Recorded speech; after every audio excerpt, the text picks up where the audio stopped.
Hermanos, hoy vamos a tener una clase de filosofía.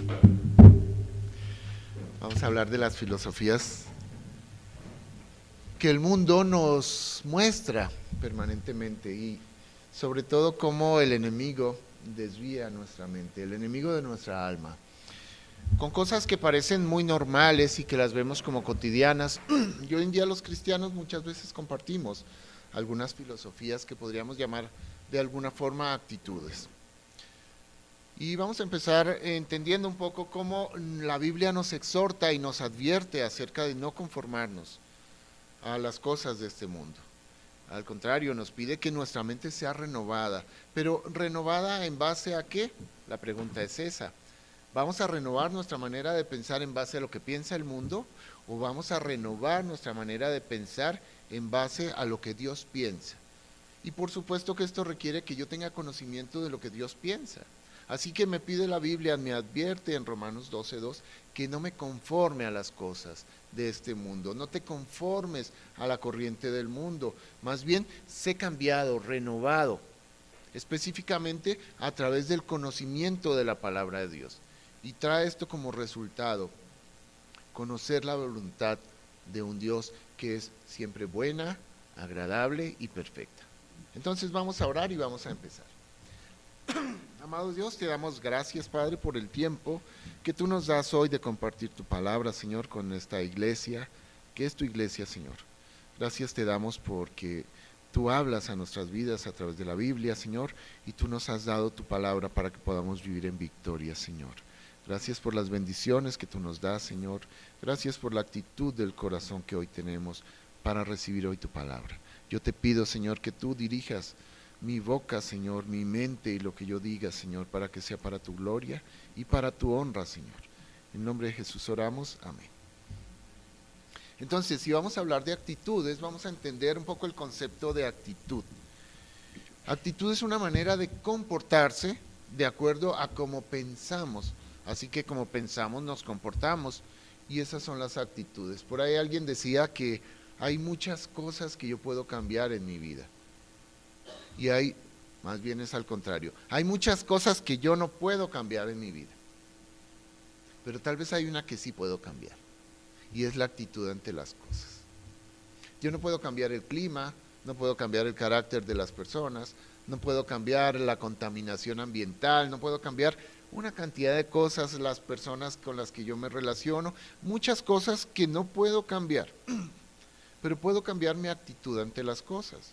Así que hoy vamos a tener 4 corrientes que el mundo te da. Y vamos a hablar un poquito de lo que Dios piensa en relación a estas cosas. Así que empecemos con algo que es, adelante hermanos, tomen asiento. Llegamos bien. Actitudes. Entonces ya tenemos el concepto claro de una actitud. Y podríamos empezar hablando de una actitud que hoy en día dirige al mundo, que es la actitud materialista. ¿Y qué es el materialismo? Bueno, es un sistema filosófico opuesto a lo espiritual. Lo material es una cosa, lo espiritual es otra. Y entonces vamos a entender que son personas que le otorgan demasiada importancia a lo material.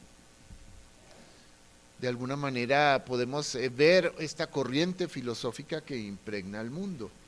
Son personas que se dedican a la consecución de logros y que la parte material es más importante que lo espiritual. De hecho, la parte espiritual es un aspecto secundario que ni siquiera es moderno.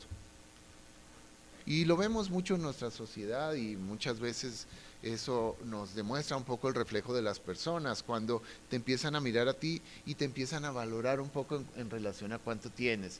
Si tienes, si no tienes, dónde vives, a dónde estudias. Y eso de alguna manera hace que tú pienses cuánto vale una persona.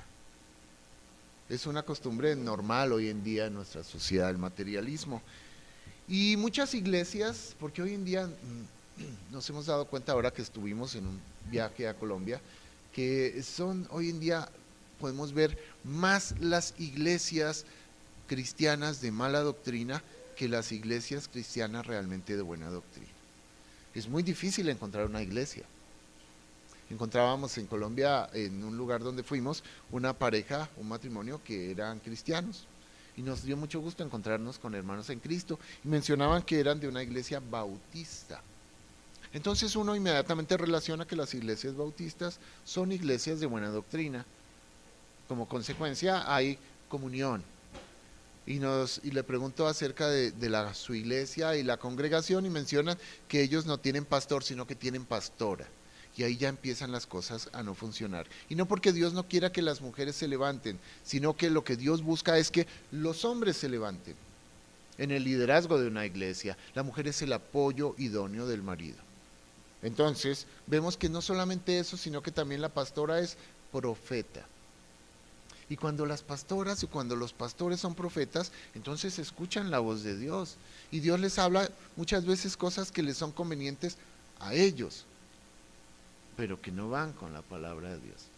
Así que tenemos que entender que hay que tener cuidado en relación a las doctrinas de las iglesias hoy en día. Y encontramos que hay unas iglesias que creen o están pensando que el propósito de Dios es que tengas mucha prosperidad y abundancia, ¿no? ¿No han escuchado estas iglesias donde ven que el propósito de Dios es que tú tengas abundantemente todas las cosas? Y resulta que ese materialismo ya permea en algunas iglesias porque están simplemente diciéndote a ti lo que tú anhelas. Tú quieres tener más. Y luchas y vives por conseguir más cosas materiales. Si tienes una casa, quieres otra. Si tienes un carro, quieres uno más grande. Si tienes un trabajo, no te conformas. Quieres tener muchos trabajos. ¿Por qué? Porque la actitud del mundo hoy en día y esta corriente filosófica del materialismo ya se ha metido en nuestra sociedad. Pero, ¿es esto lo que Dios quiere? ¿Esto va de acuerdo con la voluntad de Dios?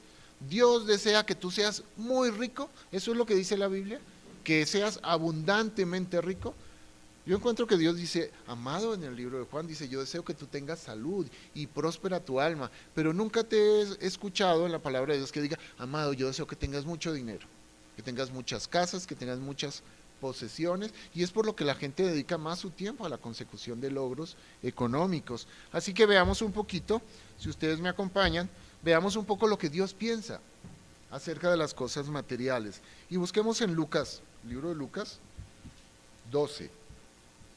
Y empecemos a buscar un poquito una historia que ocurre en Lucas 12.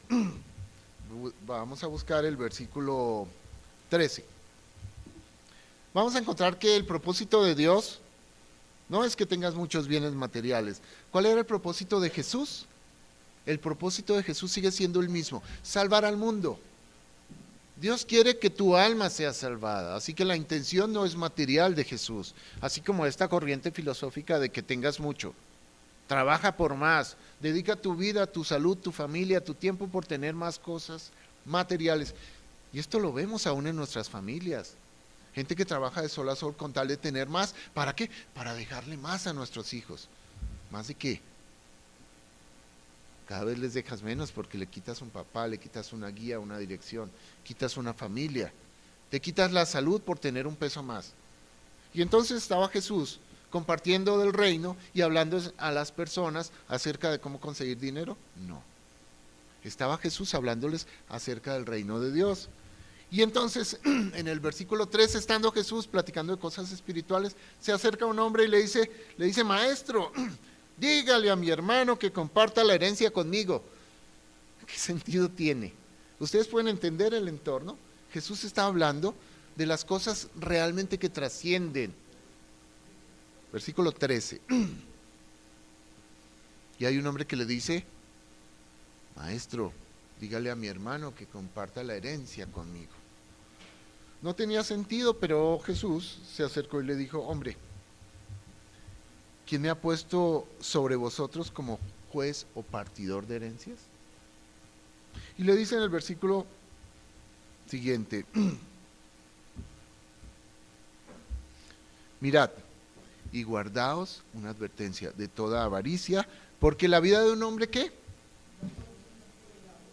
De los bienes que posee. Es claro el mensaje, ¿cierto? Hermano, es maestro, que me dé la herencia, que yo ando buscando dinero. Y Jesús le dice, cuida tu corazón, porque no es esto. El sentido de mi plática, el sentido de mi venida, el sentido de mi vida, no es la abundancia de los bienes. Esto no es la vida de un hombre. No.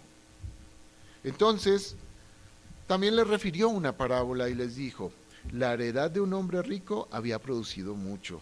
Y él pensaba dentro de sí diciendo, ¿qué haré? Porque no tengo dónde guardar mis frutos. Y dijo, esto haré, derribaré mis graneros y edificaré mayores, y allí guardaré todos mis frutos y mis bienes. Versículo 19, y diré a mi alma, alma, muchos bienes tienes guardados para muchos años, repósate, come, bebe y regocíjate. ¿Este es el sentido de la vida? Un hombre que acumula muchos bienes, y cuando tiene muchos bienes, yo he escuchado hombres que dicen, tengo tanto, que aunque yo me dedicara a gastar, no me acabaría todo lo que tengo. Entonces los ves tú regocijándose, tomando, comiendo, viajando. Y este era el mismo ejemplo. Pero Dios le dijo, necio. ¿Cuál era la actitud de este hombre? Necio. Necio, esta noche vienen a pedirte tu alma, y lo que has provisto, ¿de quién será? Así que así es el que hace para sí tesoro y no es rico para con Dios. Y empezamos a ver un poco la actitud de muchas personas que trabajan de sol a sol acumulando bienes como si realmente eso fuera lo importante. Vemos familias destrozadas, familias sin padre, mujeres sin esposo, por una corriente filosófica, el materialismo. Porque alguna vez buscábamos y hacía una pregunta de cuál era el sentido de la vida. Y uno dice, ¿para qué existimos? ¿Para qué existimos? Y entonces la gente dice, pues para ser felices, ¿no? ¿Y ese es el sentido de la vida? ¿Eso es todo? ¿Eso es el todo del hombre? ¿Ser felices nada más? Bueno, pues no es la idea de Dios. Y el hombre dijo, pues yo tengo una idea, que si soy muy rico, voy a ser muy feliz. Y cuando sea rico, voy a beber, voy a comer, me voy a regocijar. Y entonces Jesucristo les contesta, insensatos, insensatos. ¿De qué sirve a un hombre ganar el mundo si pierde qué? Porque alguna vez han visto un velorio con mudanza, con el carro, con la casa, con los bienes, con los títulos. Dice en la historia de Job, dice que desnudo salí del vientre de mi madre y voy a regresar ¿cómo? Entonces nadie está pidiendo que le pasen las escrituras antes de morir y pásame por favor mis diplomas y yo quiero mis reconocimientos. En realidad nos vamos desnudos a la presencia de Dios. Así que el sentido de la vida no es que tú seas inmensamente rico. El sentido de la vida es que tú realmente entiendas para qué existimos. Y nuestra vida tiene un propósito, y nuestro propósito es eterno. Así que hay una advertencia, porque por supuesto Dios también estableció que iban a haber ricos y que también iban a haber pobres. Así que ¿cómo nos toca? Finalmente uno dice, yo prefiero ser rico, pero hay también un mensaje importante. Dice que es más fácil que entre un camello por el ojo de una aguja que un rico llegue al reino de los cielos. Y es que Dios no está hablando acerca de qué malo es ser rico, ni tampoco te está diciendo qué bueno es ser pobre. Te está hablando de la actitud del corazón y hacia dónde realmente estás enfocando tu interés principal. Así que hay una historia que vamos a encontrar porque es una advertencia a los ricos de este mundo. Y está en 1 Timoteo 6:17, así que vamos a buscar 1 Timoteo 6:17. Y vamos a encontrar un mensaje. Dice, ¿a los qué? A los ricos de este siglo manda que no sean altivos. Voy a darles chance que lo busquen. 1 Timoteo 6:17. ¿Por qué es importante? ¿Tú eres rico? Entonces, ¿cómo está tu corazón? 1 Timoteo 6:17. A los ricos de este mundo manda que no sean altivos ni pongan la esperanza en sus riquezas. Ahí no está tu esperanza. Por supuesto, dice, porque son inciertas, sino que pongas tu esperanza en el Dios vivo que nos da todas las cosas en abundancia. ¿Para qué? para que las disfrutemos. Entonces, ¿dónde debe estar tu interés? ¿En la consecución de dinero? No, tu interés debe estar puesto en Dios, porque Dios te da todas las cosas para que las disfrutes. Por favor, no para que las acumules, para que no seas una persona que no quiera compartir con nadie. Dios te da las cosas para que las disfrutes. Y luego te dice claramente qué debes hacer. Si eres bendecido, escúcheme bien, no tienes que tener miles y miles y miles de millones. Puedes tener un peso, pero si tu esperanza está puesta en Dios, no tienes miedo de que vas a perder este peso. Y te va a decir que hagas el bien, versículo 18, que sean ricos en buenas obras, dadivosos, generosos, atesorando para sí buen fundamento para lo porvenir, y que echen mano ¿a qué? A la vida eterna. Porque un día vendrán por tu alma, y la pregunta es, ¿a dónde va a ir mi alma? Porque no se venden los lugares en el cielo, no hay hectáreas de terreno en el cielo que tú puedas comprar con todo lo que has trabajado. Entonces es importante que yo entienda claramente que nada me voy a llevar. Primera de Timoteo 6:6. ¿Qué dice?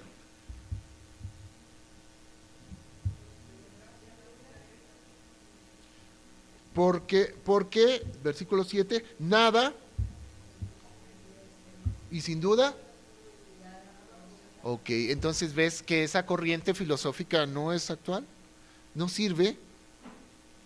El mundo te dice, consigue, esfuérzate, da tu vida por un peso. Y Dios te dice, insensato, mañana vienen por tu alma. ¿Y qué? ¿Por qué? Primera de Timoteo 6, del 9 al 10. Vamos a seguir buscando 6, del 9 al 10. Porque los que quieren enriquecerse caen en tentación y lazo y en muchas codicias necias y dañosas. O sea que el deseo o el afán por enriquecerme me puede hacer caer, ¿cierto? Y me puede acabar. Que hunden a los hombres en destrucción y en perdición. Versículo 10. Porque raíz de todos los males es ¿qué? O sea que el dinero mismo no es un mal. Es la actitud de mi corazón, es mi amor desmedido por las riquezas. ¿Por qué? Porque dice, el cual codiciando algunos se extraviaron de la fe y fueron traspasados de muchos dolores. Así que lo que me invita a Dios está en Mateo 6, 19, 20 y 21. Mejor que hagamos ¿qué? Tesoros ¿en dónde? En el cielo. Mejor hagamos tesoros en el cielo. Oiga, nunca te está diciendo Dios que tú no puedes tener bienes materiales, es que no está en contra de eso. Al contrario, te dice, si los tienes, ¿qué haces? Que los compartas, que los disfrutes, que seas generoso, que hagas buenas obras. No que los atesores y hagas un granero más grande y después te dediques a comer y a beber. Fíjate, hay un hombre en Judas 1:11, este versículo también existe, Judas existe y está en el Nuevo Testamento. En el Antiguo Testamento, perdón. Judas 1:11. Y hay una advertencia porque nos habla de un hombre que se llamaba Balaam. ¿Recuerdan a Balaam? Uno que tenía una burrita que le hablaba y le decía cosas. Pues él era un profeta. Y fíjate que él tenía en su corazón una tentación muy grande. Y era que le gustaban los centavos, le gustaba el dinero. Aunque él era un profeta y era usado por Dios, dice la advertencia es, ay de ellos porque han seguido el camino de Caín y se lanzaron por lucro en el error de Balaam y perecieron en la contradicción de Coré. Balaam era un profeta. Cuando el pueblo de Dios estaba en búsqueda pues ya de la posesión de la tierra prometida, tenían que pasar por tierra del rey de Moab. Y cuando vio ese pueblo y lo que estaba haciendo, tuvo miedo. Entonces llamó a este profeta para que maldijese al pueblo de Israel. Y Dios le habló claro y le dijo que no lo hiciera.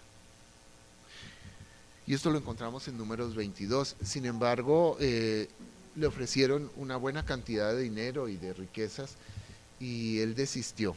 Pero volvieron otras personas y volvieron a insistir y finalmente él accedió, pero con la condición que Dios le había dicho que solamente dijese lo que él quería que dijese, hablara por Dios.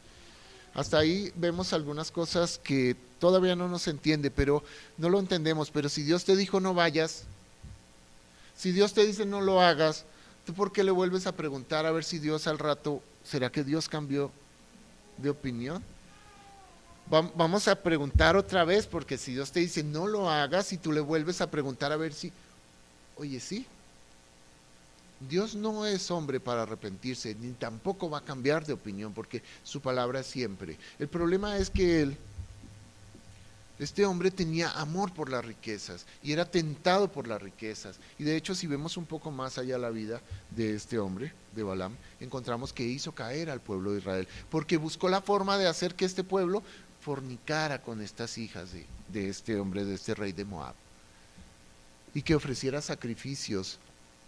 Así que él finalmente fue seducido por el materialismo y terminó de ser un hombre, un instrumento, un profeta de Dios, terminó convertido en un ¿qué? En un hechicero. Usted imagínese que hoy tienes al pastor Coleman, un maestro, tienes al hermano Jorgito, nuestro diácono, o a mí mismo, hablándoles a ustedes la palabra de Dios, y unos años después los encuentra leyendo el futuro, tirando las cartas del tarot, siendo hombres usados por Dios como lo son todos ustedes. Porque no es, el problema está en la concupiscencia de mi corazón, lo que mi corazón anhela. Y mi corazón, si mi corazón anhela el dinero, finalmente dejaré de ser útil para Dios. Dios no va a poder usar mi vida. Así que es importante, no es el dinero, es el amor al dinero. Así que, ¿qué podemos decir con esta corriente del materialismo? ¿Que sirve o no sirve? ¿Es aprobada por Dios? No es aprobada por Dios. Vámonos a otra actitud. Se llama el individualismo. La primera es el materialismo, la segunda es el individualismo, ese que dice, ¿qué hay para mí? Yo, primero yo, y si queda algo, para mí también. La persona que se interesa solo en sí misma, es esta corriente filosófica, el materialismo. ¿Cómo se caracteriza una persona individualista? Egoísta, egocéntrica, esos que hablan solamente del yo, y cuando te pones a hablar con una persona te habla de lo que él hace, de lo que él ha hecho, de dónde ha estado, de lo que ha comido, del yo, el egocentrismo. Persona independiente que no necesita de nadie, lo tiene todo, siendo que Dios no me creó para ser autosuficiente, sino que me creó para ser ¿qué? Dependiente de Dios. Ahí es donde está mi gozo y mi fortaleza, cuando mi corazón depende de Dios, cuando le he entregado mi vida al Señor y dependo permanentemente de Él. Así que sí conozco mucha gente egocéntrica, egoísta. ¿Conocen ustedes? Escúchenlas hablar. En esa conversación solamente se va a hablar de él y sus logros, o de ella y sus logros. Nunca va a reconocer que Dios le ha dado nada. Generalmente terminan siendo ateos y piensan que con su propio esfuerzo es que han logrado lo que tienen. Y mira que esas personas no se conforman con poquito, se conforman con mucho. Ni siquiera mucho les agrada. Y cuando uno ve esos ejemplos de aquellos políticos que roban no 1 millón, no 2 millones, 1.000 millones, 2.000 millones, 3.000 millones, muchos miles y miles y miles de millones, realmente como si alguna vez se pudieran gastar todo lo que se han robado. Y tenemos un sistema que los castiga con una multita de 2 pesos y que visiten un día una cárcel, pero que salgan después personas honorables. ¿Y qué vuelven a hacer? Vuelven a seguir en lo mismo. Quieren ser reelegidas, quieren volver a ocupar cargos públicos, quieren aún seguir enriqueciéndose más. Eso es una actitud egoísta en un mundo con tanta necesidad. Pero es la necesidad de Dios, porque la necesidad material ya vimos que nunca se satisface. Entonces encontramos que Dios nos habla en su posición, no en la corriente del mundo, en su posición. Él nunca nos dice, para ti Llénate tú mismo, sacíate tú mismo. La misma oración que conocemos, el Padre Nuestro. Dice, Padre mío. No, dice, Padre ¿qué? Nuestro. Entonces, esta corriente personalista, individualista, no es ni va de acuerdo con lo que Dios quiere. Dios dice, Padre nuestro, danos hoy nuestro pan, perdónanos. Fíjese, Dios te habla de un ejemplo a través de la vida de su Hijo y dice, para nosotros. Y encontramos, por ejemplo, en 1 Corintios 10:33, encontramos parte de lo que Dios quiere mostrarnos en la vida. No dice para ti, te dice, como también yo en todas las cosas agrado, dice el apóstol Pablo, a todos. El apóstol Pablo era un hombre que entendía el mensaje del maestro. Él quería agradar a todos, él no era egoísta, no procurando mi propio beneficio. Qué maravilla que pudiéramos encontrar personas que buscaran el beneficio de los demás, sino el de muchos para que sean salvos. Este es un ejemplo, Gálatas 6:2. Aquí tenemos otro ejemplo. Gálatas 6:2, ¿qué dice? Sobrellevad los unos las cargas de los otros y cumplid así la ley de Cristo. Y encontramos en un estudio que tenemos que se llama los unos a los otros. Los unos a los otros. Lo que Jesucristo enseña. Fíjese, por ejemplo, Romanos 12:10, y ahí encontramos la idea que tiene Dios. Romanos 12:10 dice, amaos los unos a los otros con amor fraternal, en cuanto a honra, prefiriéndoos los unos a los otros. Y volvemos a buscar Romanos 12:16, unánimes entre vosotros, no altivos, sino asociándoos con los humildes, no seáis sabios en vuestra propia opinión. ¿Me queda claro qué es lo que Dios busca para tu vida? ¿Que seas egoísta, individualista? No. ¿Qué te pide que hagas? ¿Qué te pide que hagas? Compartir unos con otros. Lo opuesto no es para ti, no es solo para ti. La idea de Dios no es que tú vivas para ti y te goces para ti. Fíjese que hay un ejemplo muy lindo que siempre me gusta encontrar. Busquemos Eclesiastés 4:10. Y Eclesiastés, empecemos desde el 9. A ver quién me lo lee. Eclesiastés 4:9. ¿Qué dice? ¿Porque mejor qué? Porque si cayeren,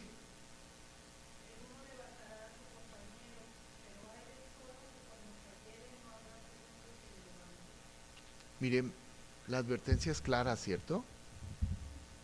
¿Qué dice la Biblia acerca de andar solo, hermanos? La Biblia acerca de andar solos.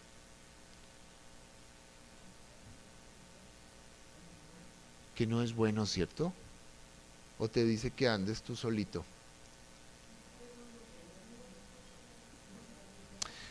¿Por qué? Porque si te caes, ¿qué? ¿Qué pasa, Fernando, si te caes, hermano? Cuando te caes y andas solito, ¿quién te va a ayudar a levantar? Pero si van dos, uno te levanta. Y si tienes frío y estás solo en tu casa, pues hay otro que te calienta. Así que es mejor dos que uno, pero luego dice la Biblia que es mejor tres. Y no me malinterpreten, es mejor tres, porque es el hombre, la mujer y Dios caminando juntos. Es mejor, es aún mejor. Y esto no lo estoy hablando por los solteros o las solteras, porque nosotros tenemos una iglesia. Es mejor andar en grupo, somos una iglesia que nos apoyamos, que estamos juntos. Así que esa corriente del individualismo no es lo que Dios piensa, ¿cierto? ¿Ustedes han escuchado alguna vez la historia de un hombre que se llamaba Nabal y Abigail? Nabal era un hombre rico y tenía una mujer muy hermosa, era muy, muy rico. Y David en un momento determinado andaba pues por ahí, corriendo, cuidando a los pastores, andaba en el monte y tuvo hambre. Y se acercó a Nabal y le dijo, esta historia la encontramos en Primera de Samuel, pero solamente se la voy a referir. Y fue y le dijo, cuidado, tienes trasquiladores y nosotros los hemos tratado bien, están sirviéndote a ti en tu rancho próspero con tus ovejas y tenemos hambre y quisiéramos ver si nos invitan un taco.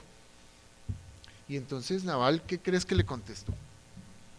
Que no, que cómo iba a estar matando ovejas y para darle de comer. ¿Sabe? Entonces David tenía como 400 hombres armados y tomó la decisión pues de ir a tomarse el taco, a las buenas o a las malas. Afortunadamente Abigail entendió y fue y lo encontró y le dijo, no vayas a cometer un error, aquí yo te traigo ovejas, panes, bueno, una comida que describe muy agradable. Y él entendió y agradeció que no iba a cometer un acto, a derramar sangre, porque Nabal era un egoísta, él decía, solo para mí, ¿cómo voy a estar compartiendo todo lo que yo tengo? Y él tenía mucho. ¿Y saben lo que pasó con Dios? Versículo 38, 10 días después de lo que ocurrió, 10 días después, Dios tomó la vida de este hombre, de Nabal, murió. Y yo creo que es claro el mensaje. Dios no quiere que yo viva para mí. Dios quiere que yo viva para Él. Y a mí me queda muy claro el concepto. Otra corriente, el relativismo. ¿Ustedes han escuchado hablar de esa corriente del relativismo? Dice que todos los puntos de vista son válidos. O sea, alguien te dice, todas las religiones son buenas porque todas las religiones te hacen bueno. O todas te llevan a Dios. Entonces, la verdad es relativa. Porque, bueno, yo te respeto a ti, la forma que tú pienses, pero yo te pido que tú me respetes a mí.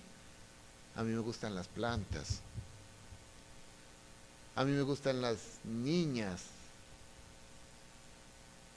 Y si son de 6, 7 años, mejor. A mí me gusta un muchacho, dice un hombre al año, una vez al año no hace daño. Y por ahí mencionaba a alguien que compartía este estudio, decía, no, pues a mí me gustan los animalitos, los perritos. Y eso es relativo, porque igual yo digo, pues ¿qué importa? Si todo es relativo. ¿Por qué? Porque lo que estamos buscando es la felicidad. Entonces yo hallo la felicidad en las cosas que a mí me parecen correctas. Así que yo te respeto a ti, pero yo te voy a pedir favor que tú me respetes a mí. ¿Ok? Y en esa manera de pensar del relativismo caemos en dos problemas, que no hay absolutos, que no hay verdades absolutas, todo es relativo, depende del cristal con que se mida. Entonces vamos a sacrificar dos cosas que son importantes, la moral y la ética. No hay moralidad porque todo es tan relativo. Pero los cristianos, ¿creemos eso? Los cristianos creemos que existe una verdad y que sí hay absolutos, y que toda verdad es bíblica, y que toda la verdad es el mismo. No es como nos califican muchas veces como si nosotros fuéramos pasados de moda. Porque lo que Dios dijo antes, eso era para antes, pero ahora agarren la onda, lo de ahora es otra cosa. Ser moderno es otra cosa, pero resulta que Dios es el mismo ayer, hoy y siempre, y su palabra es para siempre. Juan 14:16 dice que nada más hay una verdad. ¿Y cuál es la verdad para ir al cielo? Porque Jesucristo le decía a sus apóstoles, voy a ir a preparar morada para ustedes. Y entonces ellos decían, pues ¿y cómo le hacemos para ir? No conocemos. Y dice, pues me conocen a mí, y yo soy el camino, y soy la verdad, y soy la vida. Y nadie va al Padre sino a través mío. Así que, ¿existen verdades absolutas? Sí, existen verdades absolutas. Así que cuando a nosotros nos vienen a decir que todo es relativo, pues nos da como escalofrío. Porque eso es más una consecuencia del pecado y del endurecimiento de la conciencia. Y voy a leerles un versículo que a mí me gusta realmente mucho para explicar estas cosas, y está en el libro de Romanos, capítulo 1. y lo vamos a encontrar en el capítulo 1, versículo 21. Vamos a empezar a leer la culpabilidad del hombre. Resulta que el hombre se excusa. ¿Para qué? Para justificar el pecado, porque somos bien inteligentes para justificar nuestro pecado. Entonces hemos decidido y dice así, pues habiendo conocido a Dios, versículo 21, vamos a empezar un poquito para ver lo que es la consecuencia de este mundo. Versículo 18 dice, porque la ira de Dios se revela desde el cielo contra toda impiedad e injusticia de los hombres que detienen con injusticia la verdad. O sea, el relativismo.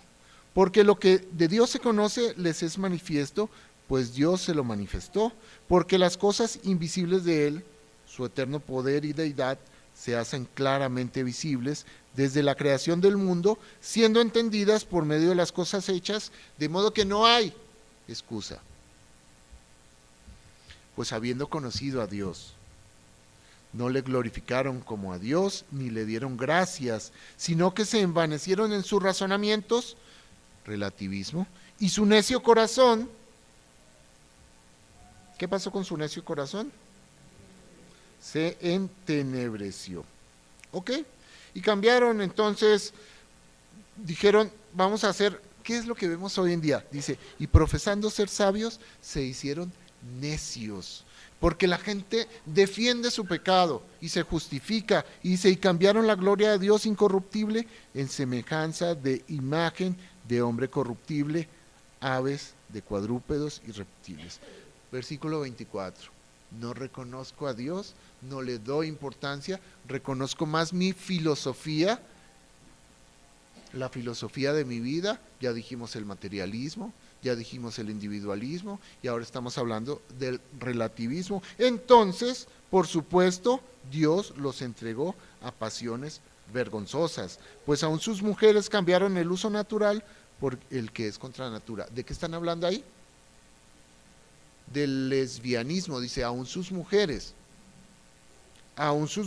cambiaron el uso natural por el que es contra la naturaleza. Y después dicen, y aún así los hombres, dejando el uso natural de la mujer, se encendieron en su sexualidad, en su lascivia, hombres con hombres, cometiendo hechos vergonzosos y recibiendo en sí mismo la retribución debida a su extravío, que es esta sociedad que vemos que lo justifica todo, porque habiendo conocido a Dios, decidieron que su razonamiento era mejor. Y como ellos no aprobaron tener en cuenta a Dios, Dios los entregó a una mente no aprobada, reprobada, para hacer cosas que no convienen. Y entonces, ¿por qué estamos batallando si la voluntad de Dios en realidad, en relación a la sexualidad, es muy clara? Porque estamos en esta discusión acerca de las libertades. Porque lo que es bueno para ti, no me importa si es bueno para mí.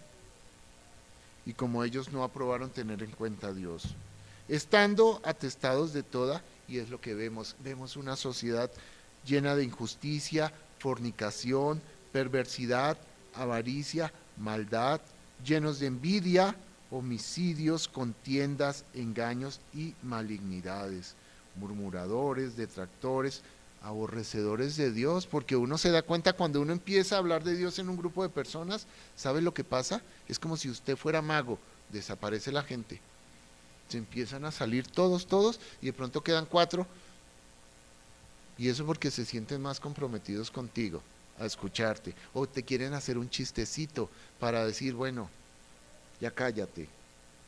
Murmuradores, detractores, aborrecedores de Dios, injuriosos, soberbios, altivos, inventores de males, desobedientes a los padres, necios, desleales, sin afecto natural, implacables, sin misericordia. Quienes, habiendo entendido el juicio de Dios, que los que practican tales cosas son dignos de... Están hablando de todo, no solamente de los homosexuales y las lesbianas, están hablando de todos los avaros, las personas malas, los que no creen en Dios, los soberbios, los altivos, sino que también se compadecen en los que la practican. Así que el evangelismo va también por ese lado de la tolerancia, de la falta de valores, de la falta de virtud, de la carencia de moral. ¿Qué peligro? Pero esto es lo último, y sé que me quedan 5 minutos. Esto es lo último. Estamos viviendo en una sociedad moderna, realmente en una sociedad con grandes desigualdades, porque así como hay mucha concentración de riqueza en muchas zonas, también hay muchísima pobreza en otras. Por supuesto, ahorita estamos viendo el éxodo de centroamericanos hacia Estados Unidos, porque o se quedan ahí para hacer carne de cañón de los grupos delincuenciales que existen, o arriesgan su vida y se llevan sus hijos, niños como Tiago, mujeres embarazadas, ancianos, caminando no 100 metros ni 200 metros, estamos hablando de miles de kilómetros, buscando una vida mejor, con garantías. Porque vemos el éxodo en Colombia de personas que vienen de Venezuela, profesionales en su país, gente productiva, huyendo de la inseguridad de su país, padeciendo hambre, durmiendo debajo de puentes literalmente con el frío de Bogotá.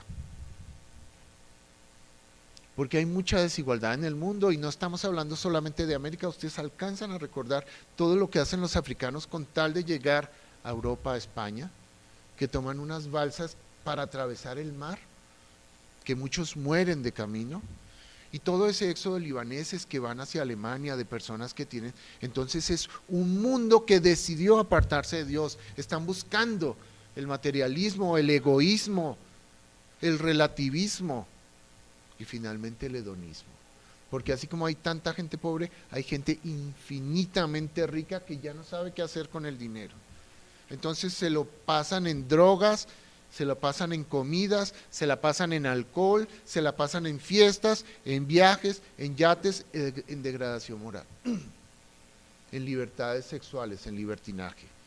Ya no saben qué hacer con todo lo que tienen, porque su egoísmo los llevó a conseguir dinero, no importa cuál haya sido la forma, pero nunca es suficiente.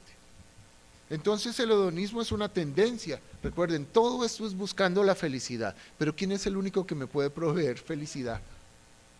Y más allá de felicidad, Dios me promete no felicidad, me promete gozo.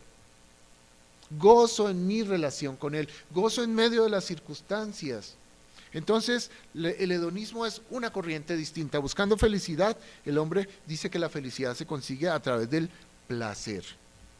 Es la finalidad del hombre, así como dicen la finalidad del hombre es tener dinero, no, aquí dice la finalidad del hombre es gozar y evitar el dolor, que no te cueste ningún trabajo. Por eso es que hoy en día mucho dinero con poco esfuerzo, y esa es la finalidad de muchas personas. Y es una doctrina antigua, no la acaban de inventar, la inventaron los epicúreos. El hombre debía encontrar placer a través de la comida, la bebida y el sexo. Es algo muy antiguo. Pero les voy a decir una cosa, eso no es lo que Dios quiere. Dios nunca te prometió eso. Al contrario, te dice que en el mundo tendréis aflicción. O sea que vamos a tener problemas. Pero hermanos, ¿cómo pueden ustedes pensar que van a fortalecer su fe si no quieren que les pongan pruebas? Resistan la tentación, pero durante la prueba dice que tengan gozo, porque ustedes van a generar paciencia y fe. Entonces no pidan que les quite Dios los problemas, tampoco pida que se los mande a montón.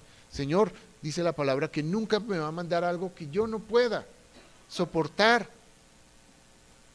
Permítele al Señor que durante la prueba tu corazón sea fortalecido en la fe y en la paciencia. Y ese es el objetivo. ¿Por qué? Porque yo necesito presentarme ante Dios aprobado, no reprobado, y necesito la prueba. Es por eso que te levantas en la mañana y lees tu Biblia, buscando la sabiduría que viene de Dios, que viene de lo alto, que te permita estar preparado ante la prueba y aprobado ante Dios. Marcos 8:34.